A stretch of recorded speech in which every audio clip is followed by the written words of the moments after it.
శ్రీ గురుదేవ దత్త నర్మదేహర్ నర్మదా పరిక్రమ వాహనంలో ఇవాళ మన కారులో రెండవ రోజు ఇప్పుడే గుజరాత్ రాష్ట్రంలోకి అడుగుపెట్టడం అయింది. మహారాష్ట్ర మధ్యప్రదేశ్లో మొదలుపెట్టాం, మహారాష్ట్ర నిన్న రాత్రి చేరుకున్నాం, ఇప్పుడే గుజరాత్లోకి అడుగుపెట్టాం.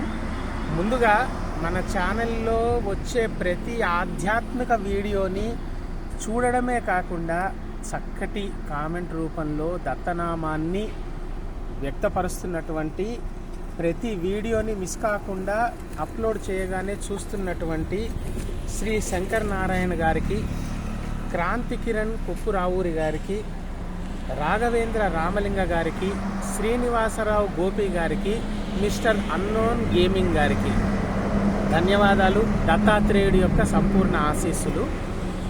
శ్రీమతి లక్ష్మీ జొన్నలగడ్డ గారు ఒక విషయం అడిగారు. మేము కూడా గాణగాపురంలో అన్నదానం చేయాలనుకుంటున్నాం, ఎవరిని సంప్రదించాలి? అమ్మ, మేము సాధారణంగా ఎవరిని సంప్రదించము. మేము మా వస్తువులు మేము తీసుకెళ్ళి మేము వంట చేసుకుంటాము, చేసి సమర్పణ చేస్తాము. మీరు రెండు విధాల్లో ఏదైనా మీకు నచ్చిన విధానం చేయొచ్చు. మొదటిది, అవధూత ఆశ్రమంలో సుధాకర్ రెడ్డి గారు అని ఉంటారు, వారి ఫోన్ నంబర్ నేను డిస్క్రిప్షన్ బాక్స్లో ఇస్తాను, చూడండి, వారికి కాల్ చేయండి.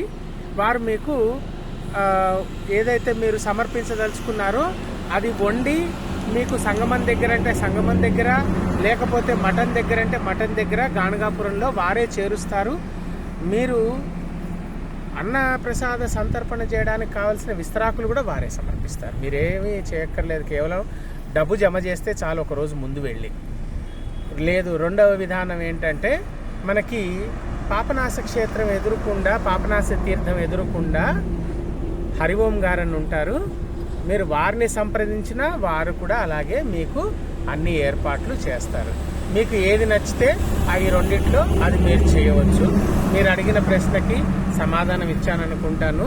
అలాగే మోహన్ శర్మ గారు, మిర్యాలగూడ వాస్తవ్యులు, మీరు నర్మదా పరిక్రమకు సంబంధించి సంపూర్ణ విశేషాలు అందించమన్నారు.